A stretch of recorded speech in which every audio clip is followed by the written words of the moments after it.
belajar tentang bab 4 tingkatan 3 4.1 pangkalan data dan SQL. Okey, di mana objektif pembelajaran kita pada hari ini ialah pelajar dapat menerangkan maksud pangkalan data dan SQL dan memberikan perbezaan antara sistem fail manual dan juga sistem fail elektronik. Jadi apakah ini? Okey, ini ialah perbezaan antara data dan juga maklumat. Okey, kamu tengok kat sini, sebelah kiri warna merah ni, cikgu ada tentang Mariam, 25, Perak, Guru. Jadi, bila kita ada data seperti ini, Mariam, apa tu? Okey, 25, apa tu? Perak tu apa? Guru tu apa? Jadi, ini ialah data.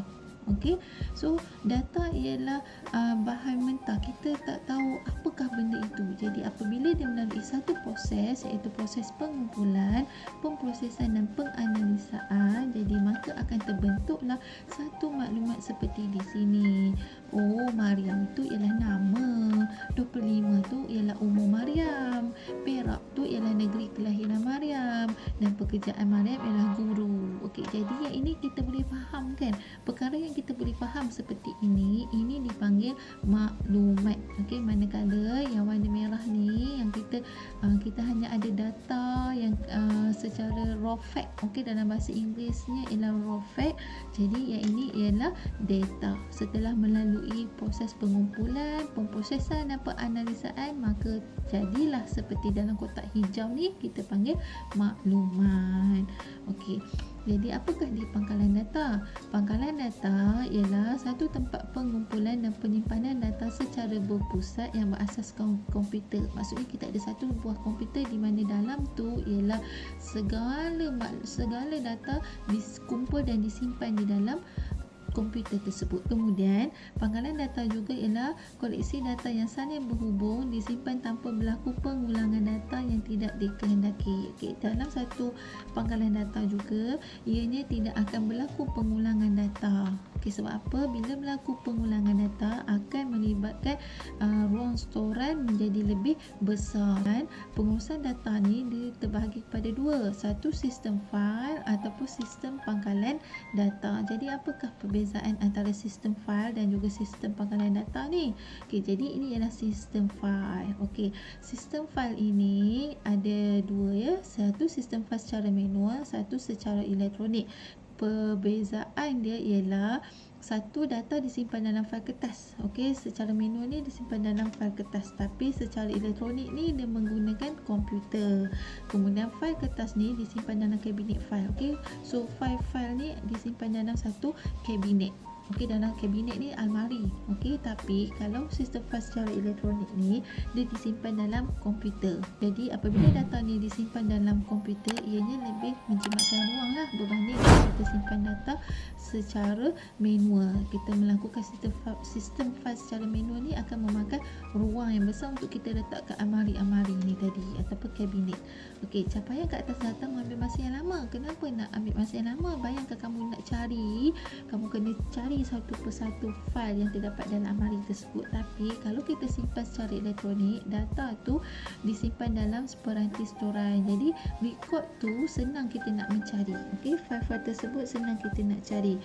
Tapi sistem fail secara manual ni kita tulis, kemudian kita simpan dalam fail kan, jadi record tu suka diubah. Tapi kalau secara elektronik, record tu senang diubah. Okey, kita open, kita edit, lepas tu kita save. Okey, jadi senang nak ubah.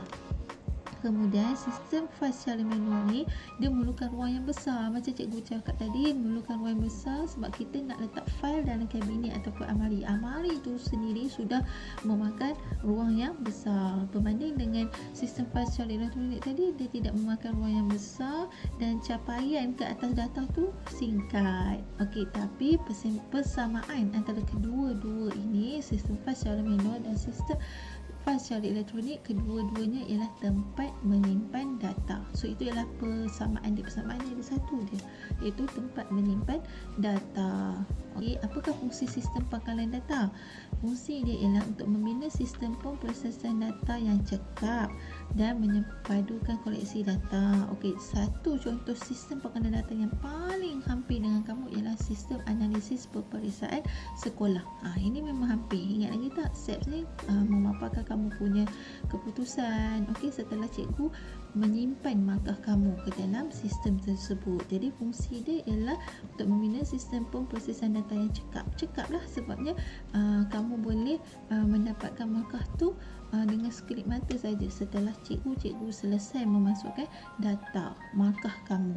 Okey, jadi kebaikan dia ialah dia memudahkan capaian pengurusan dan mengemas kekinian data. Senang. Okey, so kamu kata selepas kita semak kamu punya kertas soalan, tiba-tiba ada pembetulan, ada penambahan markah. Jadi cikgu boleh kemaskini markah kamu pada saat dan ketika itu juga. Okey, jadi ia memudahkan. Kemudian mengelakkan pengulangan data dan menjaga integriti data. Bila data ni tidak berulang, jadi data itu berintegriti. Okey, dan dia untuk menjaga keselamatan data. Contohnya, ni contoh yang diberikanlah penggunaan sistem inventory barangan di pasaraya. Okey, kemudian sistem analisis peperiksaan sekolah untuk semua sekolah di Malaysia. So itu ialah contoh sistem pangkalan data. Apakah perbezaan antara sistem fail dan juga pangkalan data? Okey, jadi ini adalah perbezaan dia. Sistem fail ni, capaian ke atas data tidak boleh dilakukan secara serentak dan lambat. Okey, manakala sistem pangkalan data boleh dicapai oleh semua pihak secara serentak dalam masa yang singkat. Okey, kemudian sistem fail ni keselamatan data dia tidak terjamin. Okey, jadi markah contoh dalam SAPS kamu kan. Okey, cikgu tunjuk contoh SAPS. Kalau kita guna pangkalan data, kita ada mempunyai kata laluan yang khusus dan sandaran data yang mantap. Tapi kalau sistem fail tak ada perkata laluan. Okey, kalau fail kamu tu hilang, makanya hilanglah markah kamu. Sebab tu dia kata keselamatan data tidak terjamin. Sistem fail juga berlaku pengulangan data. Jadi bila berlaku pengulangan data, ruang storan akan jadi semakin bertambah. Okey, tapi kalau sistem pangkalan data, kawalan data secara berpusat menjadikan pengulangan data yang sama dapat dielakkan. Jadi bila guna sistem pangkalan data, tidak akan berlaku pengulangan data.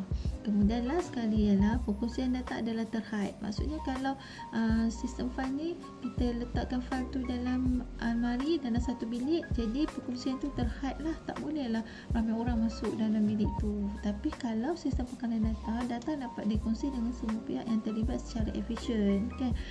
Maksudnya satu sistem pangkalan data seperti SAPS tu, cikgu boleh masuk untuk masukkan markah kamu, kamu boleh lihat melalui kamu punya nombor IC. Jadi itu ialah data dapat dikongsi dengan semua pihak yang terlibat secara efisien. Okey, SQL ini ialah bahasa pengaturcaraan aras tinggi generasi keempat. Okey, dan dia digunakan untuk menyimpan, memanipulasi dan mendapatkan data dari pangkalan data. Contoh sintaksnya select from, select where, select order by. Cikgu akan terangkan mengenai SQL ini dalam video yang seterusnya dengan lebih lanjut lagi. Okey, sampai itu saja pada hari ini. Assalamualaikum. Bye.